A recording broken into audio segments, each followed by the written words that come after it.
What is up, guys? So today, kind of a lazy day. I'm gonna try and get this engine pulled, I guess.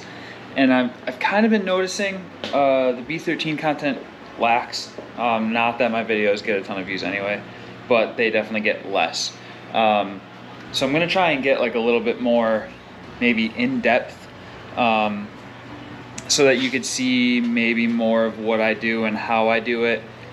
It's not the perfect way, it's not the right way, but it's just the way that I do it myself. So right now I'm gonna get the engine stand set up. I'm gonna get my flywheel off, and then I'm gonna get the engine onto the engine stand so that I could use my engine hoist to get this engine out of the car. So I got the engine stand put together. Nothing crazy, it's a Harbor Freight one. They're good for what they are. They're 70 bucks. Can't really go wrong. I've got the engine hoist also from Harbor Freight. Again, great for what they are. They fold up relatively small, and I've literally never had an issue with them. So what I'm going to do now is I'm going to take the bolt off of the clutch, and I'm going to get this flywheel off also.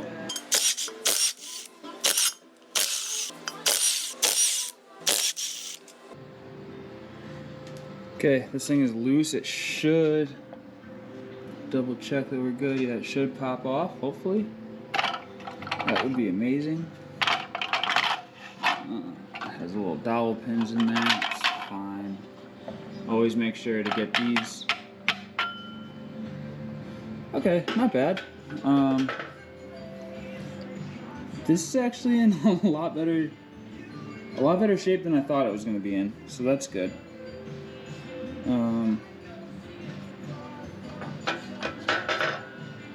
Yeah, I mean, it looks like it's had a hard life, which is fine.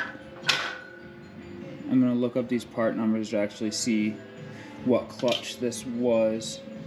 Obviously, you could see, if you look at these hot spots, these are all the spots where they just dump the clutch. There's a part number for anyone who cares. It's upside down. That was the sticker. The flywheel, not terrible, but I'm gonna have it machined so that I don't have to. Oh wow! So that it'll be nice and new when I put it all together. So I'm gonna get the socket for this, and I'm gonna take it off. Got the flywheel off. It was a little bit of a pain, but you should expect that when you take a flywheel off, because you are supposed to use Loctite on the bolts.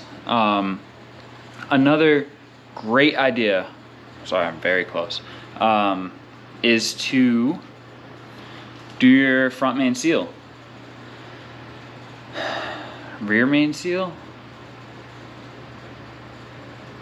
Do your rear main seal.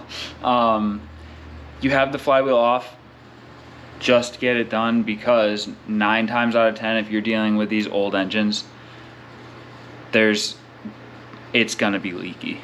Here you can see this one is a little wet there. So when I get this on the stand, I might do it when I get it back off of the stand, just because I'm kind of in a time crunch. So I'm gonna put this on the engine stand, and then I'm gonna get this machined. Hopefully I'll bring it there tomorrow if they're open, and then I should be pretty damn good.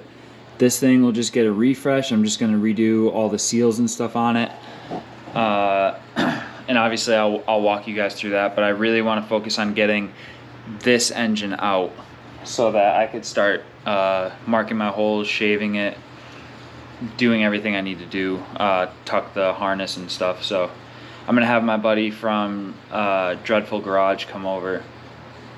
He's another B13 guy. He's done a ton of bay shaves, or sorry, wire tucks. So he's gonna help me kind of with all of that and wire in my the VVL. So yeah, I'll get this on the stand. Okay, back to the bay. I guess what I'm gonna do is try and figure out this wiring. I mean, it should all come out this way. I have no idea why this is electrical taped like that. That looks like a power cable. Anyways, I'm basically gonna get all the wiring out onto this side so it can all hang outside the car there. Because like I said, I am shaving this bay, so all that stuff is gonna be gone and hidden. And then from there, I think what I'm gonna do is probably drain the fluids, and if it's not too late, I will try and pull the engine. So I'll start getting this all in, and I'll kind of guide you through the process. Not guide you, because I'm not very good at it, but I will walk you through what I do. So I'm gonna finally make the decision to take the hood off. Didn't really want to. Obviously I'm gonna need to because I'm painting the car. But I don't have the best light in here. I have a bunch of lights, but it's not the best. So I'm gonna take off the hood so I can actually see behind the engine, because I'm running into some stuff that I really wasn't expecting. I thought all the wiring came from the wheel wells already, but it turns out that it does actually elbow into the firewall. So I'm going to get the hood off.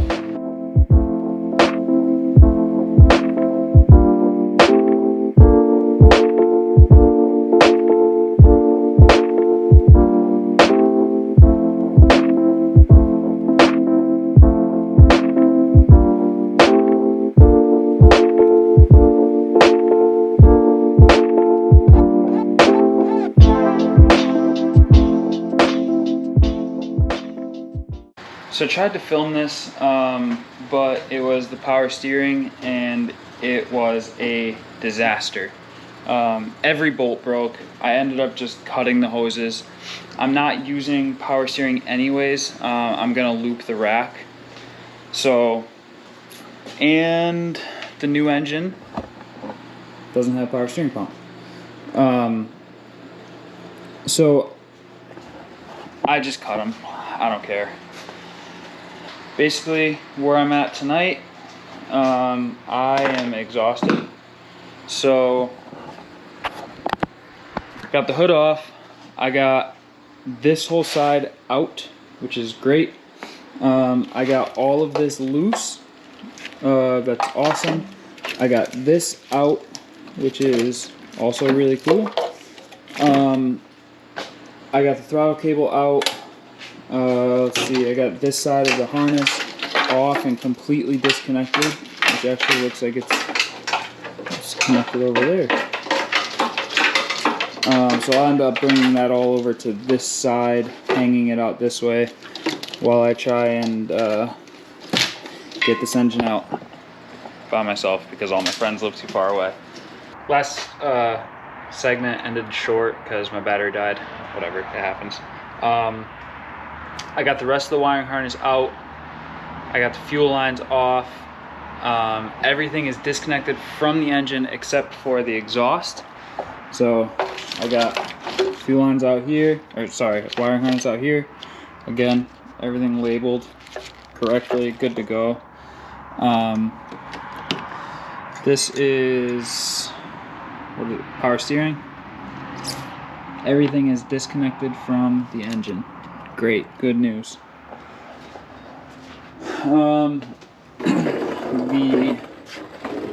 The trans is still draining. Great. Next I gotta do the oil. And then I gotta take the axles out, disconnect the exhaust. I'm probably gonna disconnect it right here. It'll just be easier to lift the engine out.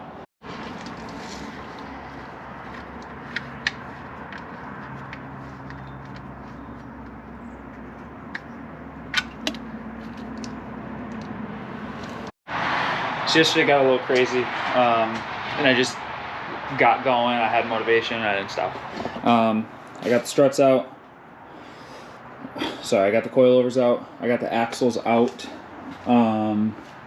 Basically, everything is out. So I even took this engine mount off. This one, I took the main bolt out, so that's loose, ready to go. This one is loose. The only one I have left is the rear.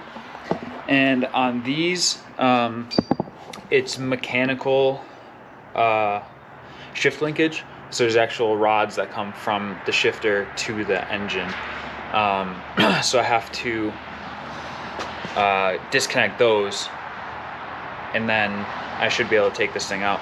I'm gonna do all of that, and then I'll pick it back up, and I'll actually try and film me taking out the engine by myself. See how it goes.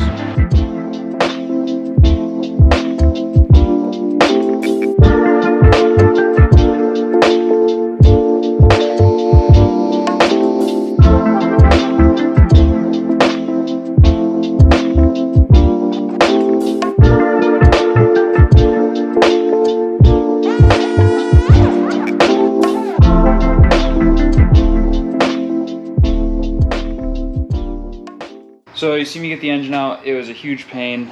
For whatever reason, this one has this crossbar that connects the subframe to the lower radiator support. The pink one didn't have that, so it was much easier to actually get out. Whatever, it's out.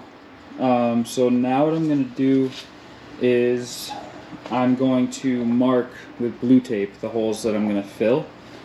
Just on the frame rails here, and then I'm going to take like the heater hoses, take those out. I'm going to loop the power steering, get a new maybe I'll just get a new power steering rack. I don't know, maybe, but I'll get all that out. I'll get this out. I'm still undecided on what I want to do with the brakes. I'd love to do a brake line tuck. I don't know how feasible it is with this chassis. Obviously, you can get crazy custom for everything. But I have a car show that I'm attending in mid-May for front-wheel drive SR cars. So I need to get this thing going. I don't know what I'm gonna do over there yet. Maybe I'm gonna leave it. I don't know. But once I start getting more things out of the bay, I'll actually be able to tell what I can use and what I shouldn't use, what I should paint, what I shouldn't paint. So yeah, I will kind of walk you through everything that I'm gonna plug here, and then and I know that I'll have to plug all of these except for the one that the brake line goes through. Again, I don't know what the hell I'm gonna do with the brake lines, but we'll figure it out. All of that. I also don't know what I'm going to do here. Someone hacked this up bad. Like bent this in and stuff. Maybe I'll just make a plate that kind of covers that. We'll see. Both of those. All of those.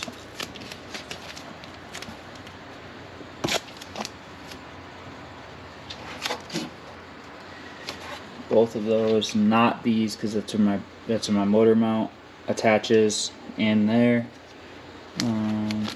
Yeah, all of those.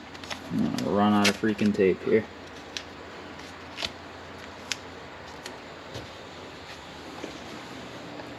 So just as you can see, like this side is going to be crazy. Once it's all done, this will all be just covered. I'm probably going to end up covering this, but what I'm going to do is I'm going to plate it from the back side so that you could still kind of see this dimple to kind of keep it like, I guess DJ did it the best. Well, Brian did it the best. Made it look OEM. So like this, I'm just going to fill this hole. I'm not going to patch this whole thing so that's all nice and smooth. I'm just going to fill it so this little thing is still there, but it'll look like it was kind of supposed to be there. This type of stuff, I'm going to fill all of this. I'll probably end up filling this. I just have to ask my friend what he did as far as routing the wiring harness. So yeah, I'm going to get this marked up.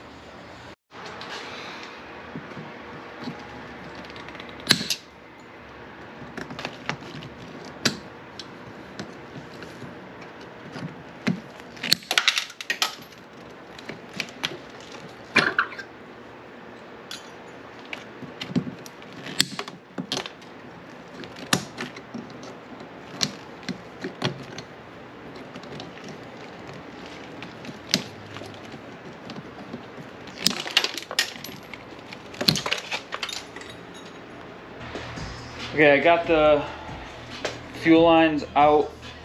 The little canister that was near the fuel filter, I don't know what that is. I gotta ask my buddy. But here's the bay. It's pretty empty. I got all of that out.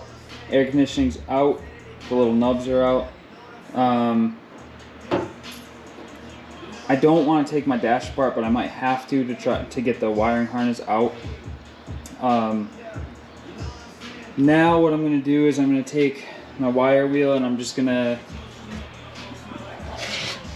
get rid of the seam sealer. It's an absolute nightmare to do. Some people say the best way to do it is burn it out. Other people say this is the best way. I like doing it this way. It makes a freaking mess, but while I'm waiting for some of the gas to dry that hit the ground, I don't want to make any sparks right now. That'd be pretty crazy. I'm just gonna go to town with this and see how well it works. I mean, this right here, I already got that section done.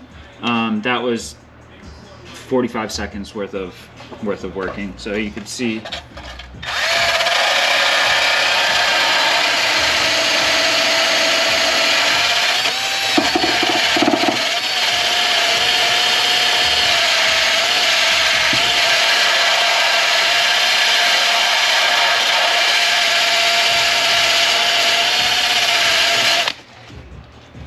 So it comes out pretty nice.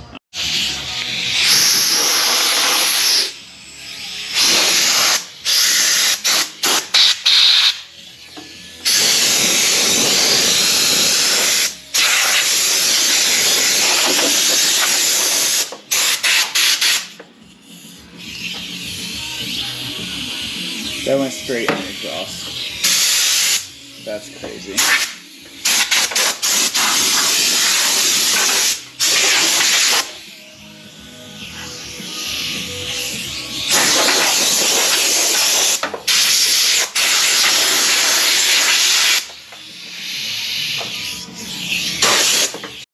So obviously you could see the difference.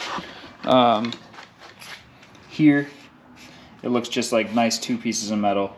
Here, it looks like nice two pieces. I still have to clean it up a little bit, but here, you could see all that crazy seam sealer. They use so much from the factory, which it obviously does a great job, but that's not the look I'm going for. I'm really looking for something like this, just not that, I said not that. Not like that stepped. I'd like to see it just a single bead across. Yeah, so I'm just gonna, I don't know. My drill died. I gotta charge my batteries. So I'm probably just gonna cut all of the stuff I can. All right, I got 50% of the seam sealer off with just a knife. The knife seems to be working on this stuff great. When I did the bay on my Honda, the brush was the thing that worked for me the best. So this is to kind of walk you through it. I cut everything out of there, and obviously I'm going to clean it up with the brush. It seems like that, but I'm going to have to hit it while I'm scuffing and sanding the whole thing. But I still have all of that to get all of that over there. This, I got a majority of that piece cleaned up. There's not really too much else right there. That all comes off super easy, super fast. So yeah, I'm pretty happy with the progress. I got to start making some little circles so that I can get that welded up, get those welded up, get a majority of the things that I need welded up and good, and then I'll be spraying some, laying a little bit of Bondo, spraying some sealer, spraying some color, and I can't wait to show you guys the color. On that, probably gonna end the video. Yeah, I'll see you guys on the next one. Remember, like, comment, subscribe. Thanks, guys.